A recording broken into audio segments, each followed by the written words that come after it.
Okay, welcome everybody. My name is Frédéric Guimont.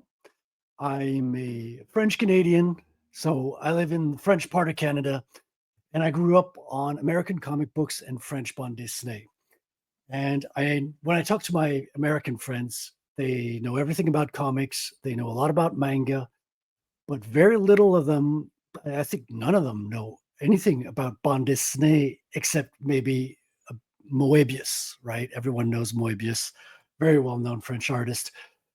So I figured, hey, I'd start a little series, get to reading some bande dessinée on the weekend, and maybe do a little video review, overview, maybe is more appropriate on bande dessinées I like it to try to show you a little bit of what's out there. Now, these are not necessarily going to be purchase recommendations because these are not translated into English. They're all French, but the artwork is incredible and they exist. So I think it's worth talking about it. So I'm going to start today. I've got one called Valhalla Bunker. Let me show you. And this is the one I want to be talking about. So I just read this morning. This one is number one in a series, it seems, called Sweet Revenge. Now, this is the funny thing about the French is they love using English words in titles, in expressions, and all that. And this story also takes place in the United States of America, so you'll see a lot of English in the signage and all that. Beautiful, inlay on the. This is not even a page. This is just the the first white page we got there. And we got a nice electric guitar layout. I don't even know why there's not much music themes inside. This looks like a Metallica cover, but let's have a look see. We start off with uh, one of the main characters called Malone. He's kind of like the comedic character, comedic relief. He's not much of the leading character, but we follow the story through him in the beginning. He's coming out of prison here. Let me show you here. We got first English signage here. Let me zoom in a little bit. It says, just because you did it doesn't mean you're guilty. A little bit of humor. And just big picture thing here. This is an action comedy, very funny. The action is cool, incredible. The art's absolutely beautiful. I think you'll agree with me. That's why I picked it up. I'm an artist, and so I choose my comics mostly because of the art when I buy them, unless I got a special recommendation. I know somebody works on it or something, but the art is what drives my purchases most of the time. And the vehicles and the action is absolutely incredible. You got nice design elements here in the story. Beautiful balance of black and whites, and the color is perfect. Let me just zoom back maybe a little bit. I jumped into it pretty quickly. I'm going to be calling this series Bande Dessinée for Stupid Americans. Okay. And this one here is from Glénat Editions, Éditions Glénat, and it's by Fabien Bedouel. And I think it says here it's based on the works of Fabien and another writer. Let me see if I can. Right. Okay. D'après l'univers, after the universe of Valhalla Hotel from Patrice Perna and Fabien Bedouel. And so it seems this is a previous IP, but the artist went out on his own in this one and wrote this first book in a new series based on existing characters. And let's have a look. See, let's dive into it. The action is just absolutely incredible. You can feel the speed. Very dynamic, interesting characters. It's very French. Even as a French speaker, there's a lot of words that I'm not familiar with because you got the French from France lingo that I'm not entirely used to. I mean, I hear a lot in French movies, but I don't watch a whole lot of those lately. And I don't hang out with, I haven't been in France for like 6 years now. All right. So got a little bit of a comedic intro of the two characters. You got Malone, and I think her name is Melina.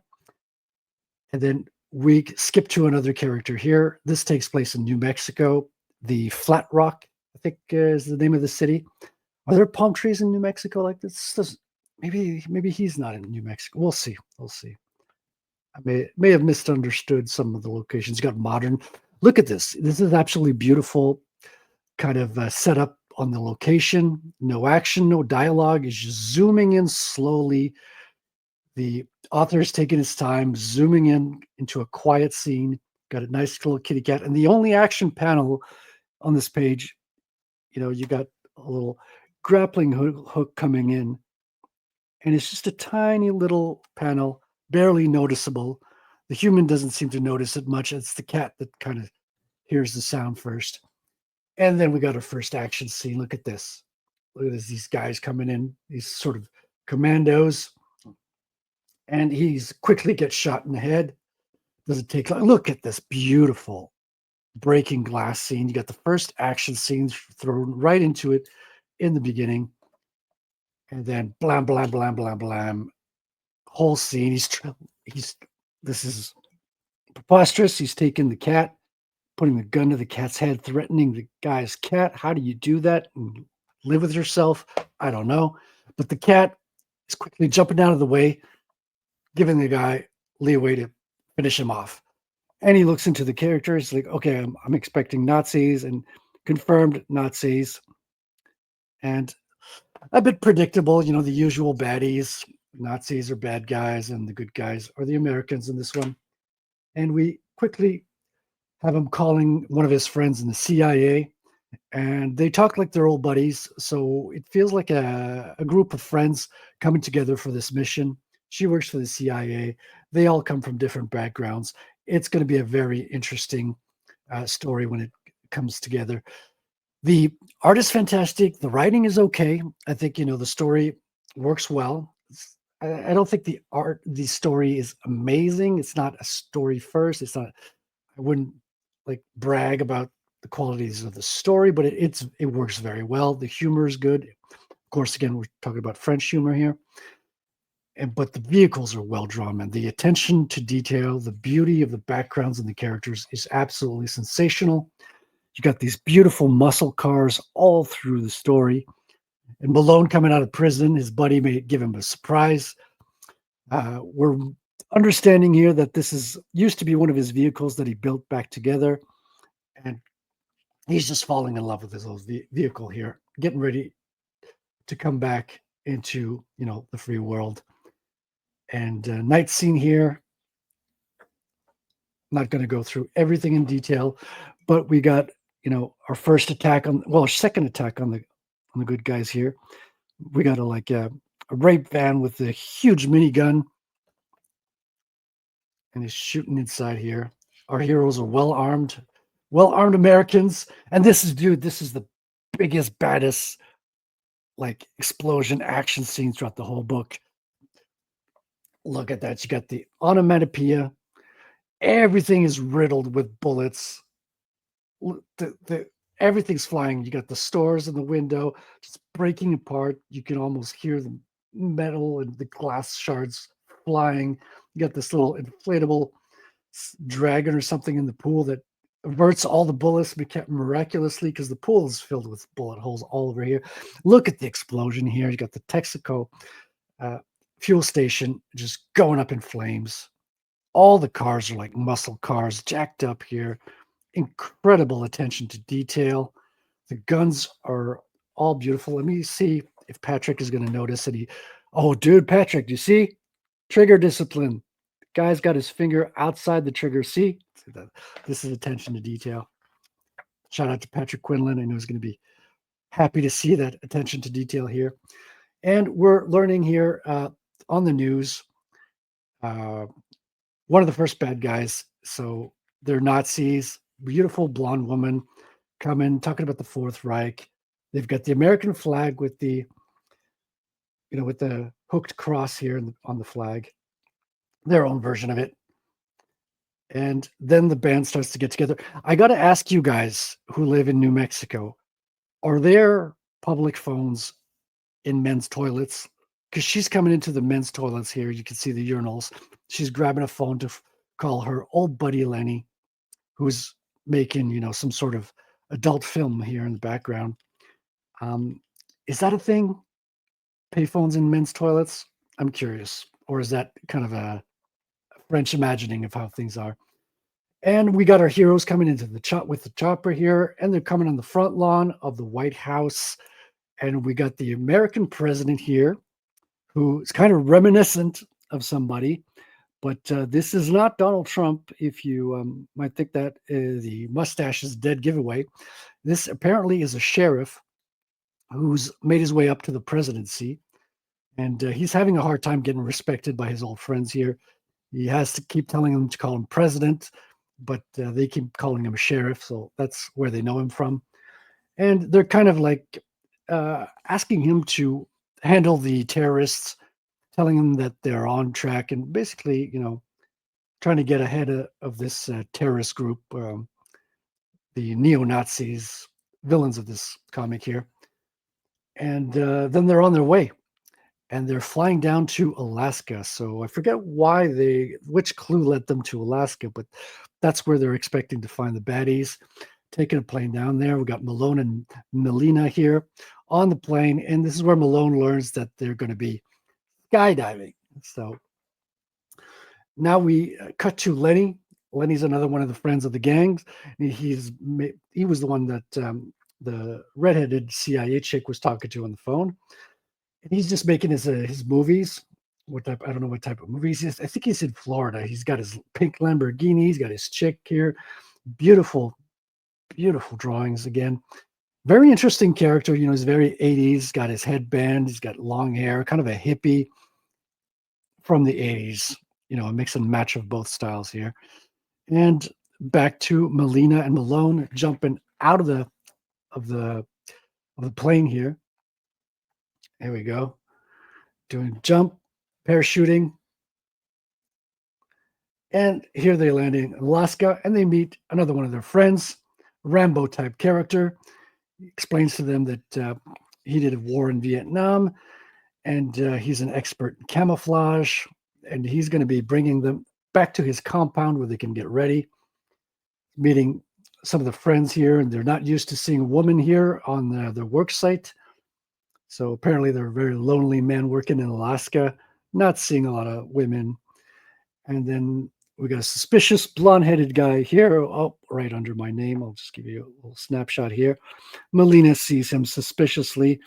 What is this, a blonde white man? Must be a bad guy, right?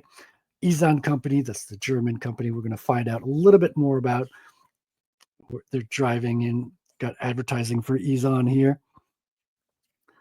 And he's back to his house, a little private property compound, and he's got a secret area here, pulls a bookshelf out of the bookshelf, opens up the couch, brings them into the secret basement where he's got a stash of guns. He's got dossiers, and this is a mission HQ area. And Malone and the Rambo character here are kind of duking it out. He says, yeah, I did the war in Vietnam. I'm a camouflage specialist. And Malone is like, I was in Vietnam. I didn't see you there. What were you doing? It's a very suspicious character. Like I said, comedic relief of the group, not to be taken too seriously, obviously. And they're looking at the security footage, security cam live, and there's intruders coming in. And he's explaining that the whole place is booby-trapped, but he booby-trapped it so long ago that he forgot what kind of poison he put in the darts, and he forgot a lot of details of his own security. It's been a while. The baddies get instantly neutralized, and they seize their guns. And the interesting point here, the baddies have their own custom guns, so they built their own weapons. There's something very sophisticated about these bad guys, and they're planning on going on an attack. They learned that the Germans have seized this mining facility in the mountain, and that's where they got their base of operations. Melina hands a walkie-talkie to Malone, they say somebody's got to stay back at home, and Malone is like, well, I'm going to be the guy. I would definitely want to go out there and help you guys, but I'll be the guy who stays back and holds the fort, so to speak. And the rest of the crew are taking the Germans' car that they left. Well, they left because they're dead now. They're taking their clothing and they're impersonating the Germans to get into the mining mountain over here. They drive up to it. The colors are beautiful. Look at that. Every page, the colors are absolutely sensational. This is all the work of one artist, like writing, drawing, inking, colors, all done by Fabien Bedouel. Incredible. And they recognize this guy. He's called Gunther here. Uh, Kind of a nod to our fire song here in CG, but he's most likely unaware of that, as the artist is in Europe. This is printed in Belgium, most likely a French artist or European. And yeah, this is the German guy. They recognize him. They've seen him before, but he's changed. So apparently, he took a bullet from one of them, and his eye has been replaced by some electronic device. And now they're inside the German compound, German mountain, and they're making their way in. And sooner than later, they spot the French lady, not French, sorry, the German lady. She's looking hot, looking sharp, beautiful glasses. She makes her way up to this suitcase that seems to be very important. You got these German fellas here giving the Sig Heil. She's walking up to the middle guy who's holding a very important briefcase, it seems. A lot of attention put on it, lights emitting from it. She's got reaction shot, reminds me of Pulp Fiction scene with the suitcase. Beautiful vehicle designs and illustrations here. And yeah, they get immediately caught by Gunther here. And our Malone back at the fort, just hanging out. He promised he wouldn't be snooping around because he's going to be busy putting armaments on the helicopter. But here he is snooping around, trying to find clues that this Rambo character was not really in Vietnam.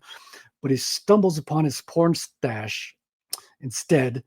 And he's like, well, maybe the guy's not all bad having such a good, quality porn stash. And then he looks a little further, finds some beers. And then we're back into the German compound. Gunther's bringing them back. He's got them as prisoners, and they're really caught, except Lenny was holding back, and he's the only one that seems to be on the loose. And now they're stuck. They were just waiting for them to be saved, hoping Malone will do something. But Malone is here watching some of the porno films in Rambo's collection. So here we go. Falls asleep. Lenny gets caught as well. And Malone wakes up, then goes to a local bar. This is one of my favorite scenes. It's one of the last scenes in the book. Goes into the bar, grabs a beer, and asks if somebody can help him with, some custom build on his helicopter. Speaking of armaments, and he meets a couple of guys who are kind of kooks, conspiracy kooks that here in Alaska that are, sharing their favorite conspiracies, and are going to be helping him with the helicopter armament. But then two blonde German guys come in, and last panel is them saying Guten Tag. And we even have that's what I'm telling you about the French people. See, it even says to be continued in English, despite the book being entirely in French. So a lot of nods to English here. Beautiful book. I hope you enjoyed this little overview. Valhalla Bunker from Comicsbird.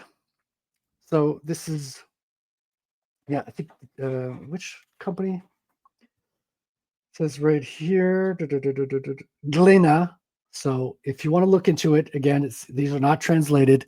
These are European comics, and I hope you got a kick out of it. This is a little blurry here. Hopefully the camera will tune back in, but I hope you got a kick out of it. I hope you enjoyed it. I'll be doing more reviews like this, hopefully on a weekly basis. And do subscribe if you like that. And check out our live stream on Tuesdays called Proof of Comics, Tuesdays at 8 p.m. Eastern Time. I'm Frédéric Guimont, and that's it for now. Over and out. Talk to you soon.